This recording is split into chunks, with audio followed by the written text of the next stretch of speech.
오늘의 꼭 알아야 하는 뉴스를 키워드로 분석해봅니다. 김 박사의 오늘의 키워드 글로벌 이코노미 연구소장 김대호 박사님과 오늘도 함께합니다. 자, 첫 번째 뉴스부터 확인해 보시죠. 자, 오늘의 첫 번째 키워드는 추경공화국입니다. 이 국회가 극적으로 정상화에 합의를 했습니다. 야당은 그렇게 원하던 드루킹 특검을 얻게 됐고 여당은 추경을 얻었는데요. 자, 박사님, 지방선거를 생각을 하면 누가 더 이득일까요? 예, 정치적 이해 득실을 따지는 것은 경제학도 한 사람으로 상당히 어려운 일이에요. 네. 물론 서로가 양측이 다 이득이 있기 때문에 극적인 합의를 했을 것으로 보고요.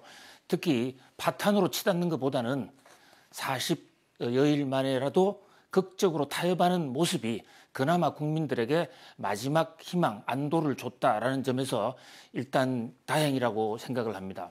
이 와중에서 이제 추경 문제, 그동안에 논란이 대상이 되어 왔던 이 추경 문제도 합의가 됐는데요. 사실 추경은 우리 추가 경정 예산의 약자지 않습니까? 추경은 많이 하는 것이 그렇게 바람직한 것은 아닙니다. 네. 그런데도 우리나라 역대 위정자들, 역대 지도자들은 추경을 마치 전가의 보도가 되는 것이냐 거의 해마다 해왔어요. 예. 이명박 대통령, 박근혜 대통령 마치 추경을 하면 우리 민생이 바로 해결될 것처럼 그렇게 사탕발림을 해가면서 해왔습니다. 네. 올해 추경도 사실은 지금 이 예산안을 만들 지가 얼마 되지도 않은 상반기도 지나지 않은데 벌써 추경을 한다. 네. 이 얘기는 지난번에 우리가 그 재정 계획을 잘못 짰다라는 이런 얘기도 될 수 있는 것이기 때문에 정부에서 그렇게 자랑할 만한 것은 아니에요. 지난해 이 새 정부가 들어서자마자 추경 10조를 했는데 그 효과도 지금 그렇게 썩 잘 보이지 않습니다. 특히 이번 추경은 3조 9천억 원인데요. 이 추경에 대해서는 지금 여야 간에 말이 많았습니다. 추경을 한다 안 한다도 문제지만은 추경 안에 들어있는 내용이 중소기업 육성인데요. 중소기업을 육성한다는 취지에는 다 동감하고 찬성하지만은 그 방법이 중소기업에 취업을 하면 월급을 좀 대준다는 이런 내용이 핵심을 이루고 있거든요. 그렇다면 기존의 중소기업 취업한 사람은 뭐냐? 이런 역차별의 문제도 제기가 되고 있고 또 과연 이렇게 세금으로 고용을 늘리면 이 효과가 얼마나 갈 것인가? 이런 문제도 제기가 되고 있어요. 근데 드루킹 특검법하고 이게 연계가 되다 보니까 18일 날 일괄 처리를 하기로 하지 않았습니까? 그러다 보니까 이제 추경 심의를 할 시간이 오로지 나흘밖에 남질 않았어요. 거기다 5.18 기념식까지 참여한다면 국회의원 입장에서는 이틀이나 사흘 만에 이걸 내용안을 심의해야 되는데 평소에 아무리 작은 추경이라도 2주 이하로 심의한 게 없습니다. 그런 의미에서 정치의 경제가 또 한 번 희생물이 됐다. 특히 추경에 들어가는 예산은 국민의 세금입니다. 세금이라는 것은 우리 춘향전 가사에도 나와 있다시피 금준 미주는 천인이 헬이다. 세금은 국민의 피와 땀인 거예요. 그 피를 쓰는 그를 국민의 대표라는 선량이라는 사람들이 2주도 아닌 단 사흘 심의해가지고 수조 원의 돈을 함부로 쓰겠다? 앞으로는 다시는 경제 문제만큼은 볼모로 삼지 않았으면 하는 것이 경제학도로서의 아주 간절한 소망입니다. 네. 여야가 진통 끝에 결국은 이 국회 정상화에 극적으로 합의를 했습니다. 자, 오늘의 두 번째 뉴스 보시죠. 자, 두 번째 키워드는 당근과 채찍입니다. 이 미국과 북한의 핵 협상의 윤곽이 슬슬 드러나고 있습니다. 이 북한은 완전한 비핵화를, 미국은 그에 따른 보상, 당근으로 경제 지원을 얘기를 하고 있는데 미국도 지금 폼페이오 국무장관과 그리고 볼턴 백악관 보좌관이 당근과 채찍 전략을 번갈아 가면서 잘 쓰고 있는 것 같아요. 그렇습니다. 6월 13일 역사적인 미북 정상회담, 싱가포르 정상회담이 지금 한 달 앞으로 바짝 다가왔습니다. 이와 관련해서 워싱턴발 뉴스가 연일 세계적인 그 이슈가 지금 되고 있는데요. 어저께 존 볼턴 NSC 국가안전보장위원회 보좌관이죠. 미국 국방을 총 책임지고 있는 사람이라고 할 수 있습니다. 이 양반이 아주 충격적인, 아주 혁명적인 선언을 했어요. 북한 핵 문제와 관련해서 과거처럼 하지는 않겠다. 과거에 클린턴 대통령처럼 가서 사찰하고 조사하고 이런 것보다도 아예 북한이 개발해 있는 핵 전부를 미국으로 가져와라. 그걸 테네시주에다가 보관시키겠다. 그렇게 하면 그때부터 경제적 지원이 가능하다. 이 방식은 그동안 북한으로서는 한 번도 상상을 하기 어려운 방식이었을 겁니다. 가다피 대통령이 통치했던 리비아가 바로 이 방식으로 핵 문제를 디스맨틀 한 적이 있거든요. 그렇기 때문에 북한이 개발한 모든 핵, 그리고 북한의 기술 이런 것까지 미국으로 다 넘겨야 됩니다. 여기에 대해서 과연 북한이 어떻게 나올지 굉장히 주목되는데요. 바로 미국은 이렇게 강력한 채찍 정책을 쓰면서도 바로 한편에서는 폼페이오 국무부 장관은 또 엄청난 당근을 내놨습니다. 이런 마샬 플랜이라는 게 있는데요. 경제학에서 2차 대전 이후에 미국이 전성국이면서도 오히려 전쟁 배상금을 뺏어간 게 아니라 많은 돈을 지원해주면서 그 나라와의 화해를 시도한 거예요. 유럽을 그렇게 해서 키웠죠. 바로 북한이 이 테네시주에 모든 핵만 갖다 놓으면 미국이 대대적인 경제적 지원을 해주다. 특히 미국 기업들이 앞장서서 투자해서 북한을 한국 못지않게 잘 사는 나라로 만들어주겠다. 이렇게 채찍과 당근, 미국은 거의 완벽하게 준비가 되어 있는 모양새입니다. 우리나라가 북한하고 접촉하는 걸 보면 오로지 당근 플러스 당근.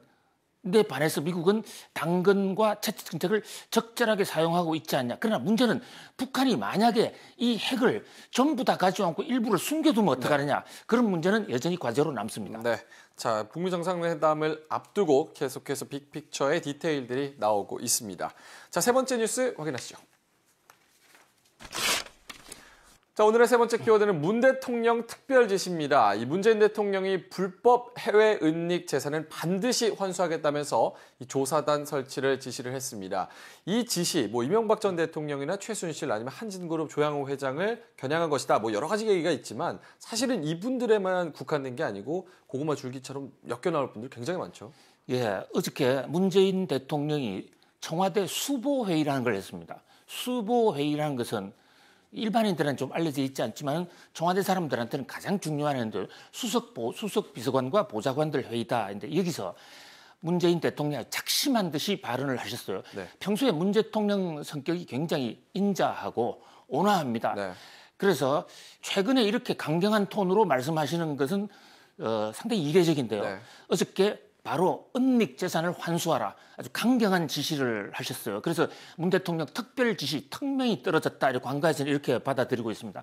우리나라 공직자와 재벌 총수들, 이른바 있다는 사람들이 국내 재산을 해외로 빼돌려서 거기서 은닉하고 있다. 그 과정에서 당연히 탈세와 외환관리법 위반이 있겠죠. 이것을 그냥 가만두지 않겠다는 겁니다. 그동안에 이 적폐청산과 비리청산을 하면서도 해결되지 않았던 대목이 바로 해외로 빼돌린 재산에서 어떻게 할 방법이 없었습니다. 최순실 씨 같은 경우에도 해외로 빼돌린 자산에 대해서는 검찰이 제대로 지금 수사도 못하고 있는 지경이죠. 특히 한진그룹의 조양호 회장 그 일가에 대해서도 지금 그런 첩보가 많이 들어오고 있는 모양이에요. 그래서 이것을 일회성으로 끝날 것이 아니라 우리 사회에 근본적으로 이 재산을 해외로 빼돌리는 것에 대해서 사회의 공적, 우리 사회의 공적이라는 표현까지 있었어요. 사회 정의와 이 진리에 반하는 것이다. 그래서 반사회 질서를 바로잡는 의미에서 국세청, 관세청, 검찰의 합동조사반을 만들기로 했다라고 청와대 관계자가 설명하고 있습니다.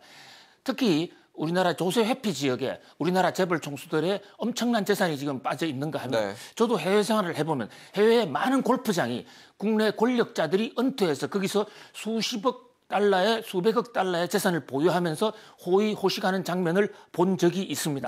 그런 면에서 어저께 문재인 대통령의 특별 지시는 만시지산이 있는 참으로 방향이 옳은 것이다. 국민적 성원이 높다고 볼 수 있겠습니다. 문 대통령이 단호하게 이 불법으로 재산을 해외에 은닉하고 도피하는 것 근절하겠다고 밝혔습니다. 자, 네 번째 뉴스 갑니다. 자, 오늘의 네 번째 키워드는 KDI의 변심입니다. 우리나라 정부의 싱크탱크죠. 한국개발연구원. 자, 어떤 변심을 했을까요? KDI 최정표 원장께서 어저께 첫 기자회견을 하셨어요. 이 자리에서 최정표 원장이 더 이상 고도성장의 환상을 버려라. 이렇게 작심 발언을 하셨어요. 사실 고도 성장의 환상은 KDI가 만들어준 것이에요. KDI가 생기면서부터 우리는 고도 성장해야만 살 수 있다. 수출 주도형 고도 성장. 이것은 바로 KDI의 전가의 보도나 마찬가지였습니다. 그런데 이 KDI의 수장이라는 최정표 원장께서 이제는 고도 성장 환상 버려야 된다. 실제로 우리가 지금 3% 조금 넘는 성장을 하고 있는데요. 네. 우리나라와 같은 경제 규모로서 3% 이상 너무 성장을 많이 하게 되면 부작용이 생길 수 있는 그런 지금 상황이 됐어요. 경제의 목표가 우리는 어렸을 때부터 경제 성장이라고 배워왔습니다. 이것은 명백하게 잘못된 것이에요. 경제의 목표는 성장도 있고 조화도 있고 분배도 있고 복지도 있고 여러 가지가 같이 갈 때만이 균형 성장을 특히 장기 성장을 계속해 나갈 수 있는 것입니다. 그런 면에서 최종표 원장의 말에 적극적으로 동감을 표시하고요. 특히 최종표 원장은 이제 삶의 질을 좀 따져야 되겠다. 특히 최저임금 제도로 인해서 지금 경제가 부작용이 좀 나고 있다고 그러는데 그것은 조금 우리가 고통을 분배한다면 넘어설 수 있는 것이다. 특히 최근에 OECD에서 우리나라 경제 심리 지수가 우리나라만 상당히 낮게 나와서 네. 비상을 끌고 있습니다만 이 대목에 대해서도 이런 체질 전환 과정에서 생길 수 있는 어떤 심리적 이 스트레스일 수가 있다. 그런 면에서 진정으로 경제의 목적에 보다 더 접근하기 위한 KDI가 정말 입체적이고 거시적으로 탈바꿈하고 있다는 그런 모습에서 상당히 이 자긍심을 느낍니다. 네. 자, 오늘의 마지막 뉴스 보시죠. 자, 마지막 키워드는 스승의 날 폐지입니다. 자, 오늘은 스승의 날입니다. 근데 많은 사람들의 고민이 깊어지고 있습니다. 바로 김영란법 때문인데요. 심지어 조그만 카네이션, 꽃 하나도 불법이 될 수 있다. 뭐 이런 논란이 나오고 있어서 스승의 날 뭐 폐지하자는 청원까지 올라왔다고요. 네, 청와대에 스승의 날 청원까지 좀 폐지하자는 이런 청원까지 올라왔는데 그 청원을 내신 분들이 대부분 초중고등학교 교사 선생님들이세요.